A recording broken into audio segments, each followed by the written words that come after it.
Our next speaker is going to take us back to early childhood, and that's Dr. Rebecca Vlasin. And she's the director of early childhood workforce in the Colorado Department of Early Childhood.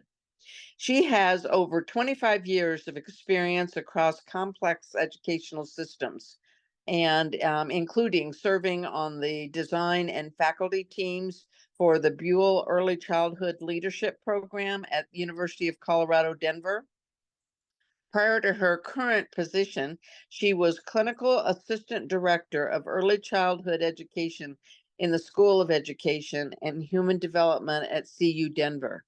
Dr. Vlasin's focus has been in inequities and inequalities, and barriers to access that disproportionately affect early childhood education of color and bilingual teachers. She holds a doctorate in leadership for educational equity, P20, from CU Denver, and we are so pleased to welcome Dr. Vlasin today. So, Dr. Vlasin, turn on your screen and we welcome you. Thank you, Honorable Todd. It's wonderful to be here today, and it's such an honor to join you all. I think, Carolyn, I will have you share the slides if you don't mind, if that's still possible. Otherwise, I could bring mine up. But I wanted to start by expressing some gratitude for some of your colleagues here at AAUW who I've gotten to know and work with in my local community. Darcy, Kathy, Cheryl, Sarah. It has been really amazing to see the work that's happening on the ground around early childhood issues across the state, but particularly within Boulder County where I live. I was a provider myself for 20 years before joining the faculty at CU Denver. And so I come to this role in the new Department of Early Childhood that Senator Buckner so graciously helped support, along with many of you in your advocacy. I come to this role with many, many years of experience in Colorado, both as a professional in early childhood, but also as a mom of young children and a woman who was trying to enter the workforce 20 plus years ago. My oldest son is 24 and unable to find the kind of care that I needed for my child in order to thrive professionally. So I have a lot of passion that I'm bringing to this, and I appreciate the time you're taking today to think about some of the issues that we have before us. The struggle is real, even today, for young families and young moms as they're looking for care in our communities, particularly for infant care. And our Department of Early Childhood has set in its second year now. It's the first new department to be stood up in Colorado in over 30 years. We're in our second year. A huge part of that lift has been universal preschool, as Senator Buckner named, but we have a whole additional body of work. And one of those pieces is a new focus on the workforce, which we have never had a division of early childhood workforce before in the state. And so this is a really exciting time. Next slide, please, Carolyn. I wanted to share a bit about what the mission is for the department overall that frames the work. It's well beyond just early care settings that you might think of as centers or schools, and really reaches into all of our work with families. We have family strengthening programs. We have home visiting programs. We have a variety of programs that families can access very early on in their young children's lives. So while I'll be focusing today on some of the teachers or educators, because that's a big priority for us to start and ensure that we have a thriving teacher workforce, we also have many other roles. Early childhood mental health consultation, for example, and occupational therapists, pediatric therapists, folks who choose to serve in communities outside of a clinical setting, and we want to make sure that we're supporting them fully. So a bit about our vision. Our hope is that all children, and our commitment is that all children, families, and early childhood professionals are valued, healthy, and thriving. And just wanted to name that one of our core values in doing this work is equity. It is family strengths-based approaches and community-led approaches, as well as leading with innovation and excellence. Next slide. This next slide outlines our strategic goals that we're hoping to achieve over the next 3 years as a department. And the top three that are yellow are really the ones that are outward facing. So expanding access, ensuring every child and family in Colorado has access to the services that they can benefit from and can help them thrive. Investing in the workforce, that's the role of the division that I'm leading, and we'll talk a little bit more about that. And then finally, strengthening families and some of those really valuable approaches that our state has led over the years. The blue goals that frame kind of the foundation are really about helping to set up and establish our department in a way that it is robust and thriving for the long term. So they are foundational goals that serve all of those other three goals. Next slide. So as I mentioned, my charge is to lead the work in honoring, supporting, recruiting, retaining, ensuring that we have a diverse and thriving workforce across Colorado, and that takes a great deal of investment. One of the reasons that this area was highlighted as we started the new department is because we have a huge gap in the number of children that we're able to serve in this state. It's gone down a bit, but it's still very high. Over 75,000 children across Colorado don't have access to the care that they need on a daily basis. And I'm going to talk a little bit about the impacts that that has on our economy shortly. But many of you probably have experiences of family and friends or yourself who haven't been able to access care. A big piece of the reason as to why is because of the workforce shortage. Next slide.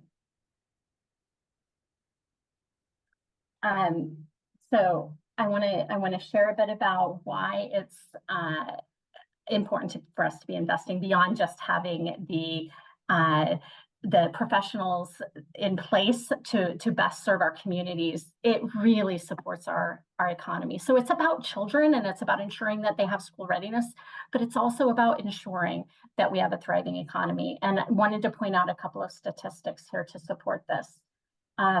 The early care and education workforce is really what we consider, and you might have heard the term, the workforce behind the workforce. We've got building evidence and some from the Colorado Children's Campaign. If we share these slides after, by the way, these links will be accessible so you can see all of my citations as well as dig into more information if you want to. But they've identified that for every dollar we spend in early care and education, we contribute $2.25 back to Colorado's economy. And that for every one job we create in early childhood, we create 1.5 jobs in Colorado's economy overall. So it is about the kids and it is about the economy. Next slide. It's also really about women and ensuring that women thrive in our state. The investments that we make in our early childhood workforce are investments in industries across Colorado, and they lead to women's self-sufficiency. More than half of children in our state have mothers, primarily mothers, who rely on full-time paid childcare. And families across the board rely on childcare, men and women alike.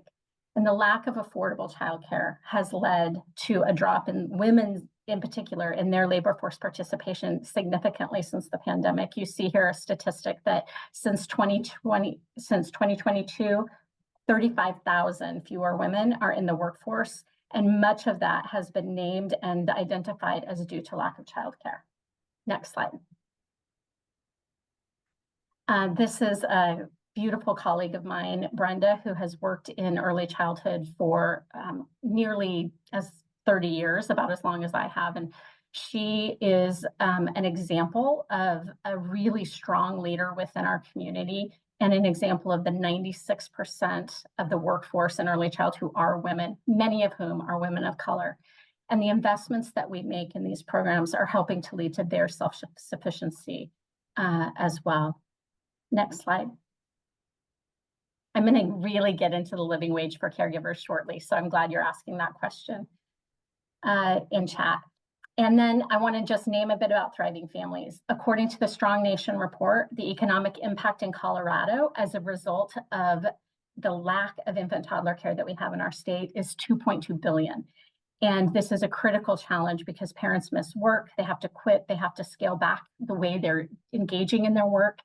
And an overwhelming 79% of the parents in Colorado report at least one adverse impact at work due to the lack of childcare that we have across our state. 1 in 4 say they've been reprimanded, and 16% have actually been fired. So this is a huge issue for families. Next slide. I want to share with you what we've been doing over the last 2 years. And this is an example of a WIG, which is a wildly important goal that the governor's office, as well as our department, has established. We've made some great progress. This is about increasing the number of qualified early childhood professionals in licensed care settings across the state. And the goal was to try to reach just about 25,000 early childhood professionals over the course of 3 years. We've nearly met that goal. We've had a 19.8% increase in the last 2 years, which is incredible.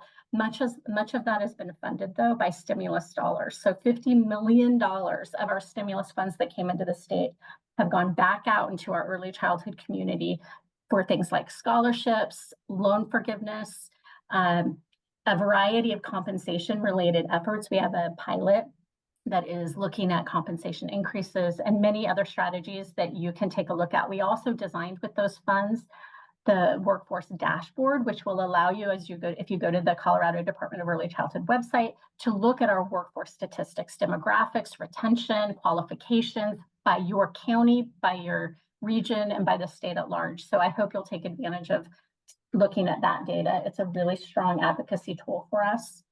Next slide.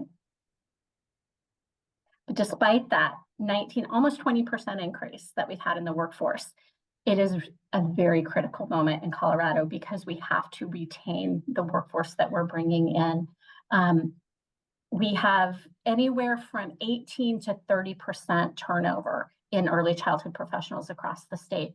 So we really need to shift our focus a bit from just recruitment to really think intensively about how do we retain, and compensation is a key piece of that. So in this next month, in February, we will be endorsing a comprehensive early childhood workforce plan, and it will be coming very soon. There are 4 anchors to that plan, and they're named here on this slide, that we are going to lead interagency efforts around moving forward.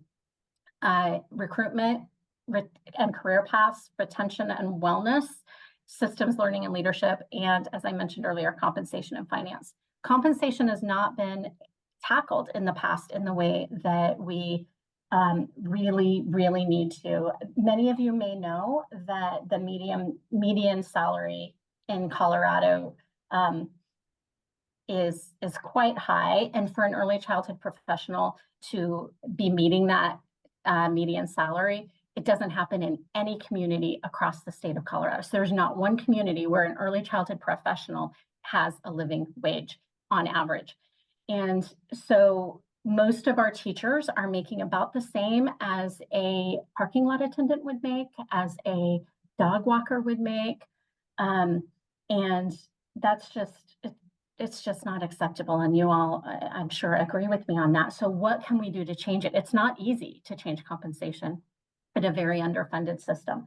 So next slide, I want to say what we're working on right now. We've received a small, $3.8 million grant from a national philanthropic funder to move forward system level change on this initiative. And so we've had a number of task forces. We're standing up a steering committee across the state to have a laser focus on compensation and benefits reform. The majority of our teachers across the state don't have retirement. Many of them don't have health insurance either, and only about a little over half have paid time off. So it's compensation as well as benefits. And so this work is trying to address both of them. What you see here on this slide, and I know I'm running out of time, but I want to make sure you can access these, are 3 sets of tools that you can use based on your role. If you're a policymaker or someone working in state government or county government, there's a link to some kind of FAQs and supportive pieces around compensation specifically that you can use in your communities. For providers, there's links as well, both in Spanish and English, and then as supporters. So each of these kind of frame the conversation around compensation and finance and what we could do as members of our communities to ensure that the teachers in our communities are receiving a thriving wage.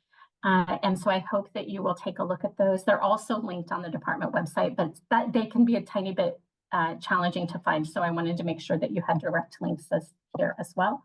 Next slide. And this is my contact information. I would love to hear from any and all of you. If you have ideas, if you have places that we can share more information about compensation and benefits for our early childhood professionals and ensure that we're retaining this amazing group of professionals that we have in our state that have not received the kind of support that they need from our communities. So please reach out to me if you have any questions. Rebecca, thank you so very much. And you have hit on such pertinent and urgent pieces of information. And I think starting with the workforce is just absolutely essential that we can continue to say we'll provide more and more preschool slots, but if there are no teachers there to provide the care and teaching and direction, then we're up against the wall. So thank you for your leadership on that.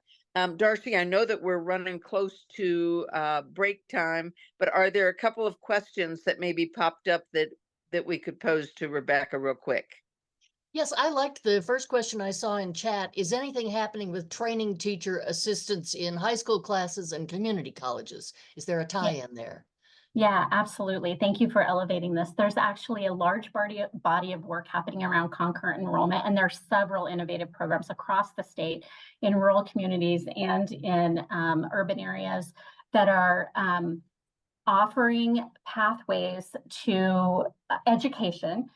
So not necessarily just licensed education, but also early childhood educators who may not have a license, to allow them when they come out of high school to be able to be an early childhood educator, and some of them in high school with paid internships. So lots of innovation happening around that, and happy to work to share more of that information. I'll see if I can find a fact sheet on that, Darcy, and get it to the group if that would be helpful. There are some really wonderful innovations, and our partners in the K-12 system have been incredible at helping us bring programs into high school. All right, thank you very much. And I see there's a second question there about balancing affordable childcare with a living wage for caregivers.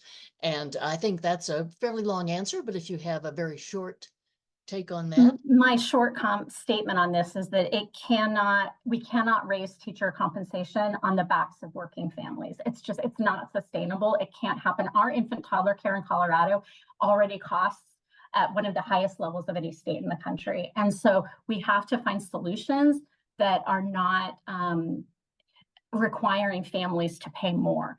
And that is what the work of this steering committee that we're standing up will do. It's what we're going to be using some of these philanthropic funds to invest in, to understand what are the financing mechanisms, what are the ways that we can be smarter in terms of how we're working across state agencies in order to solve for some of these compensation issues. And I will just say we need more federal investment as well. So any advocacy you can do on the federal level around CCDF, for instance.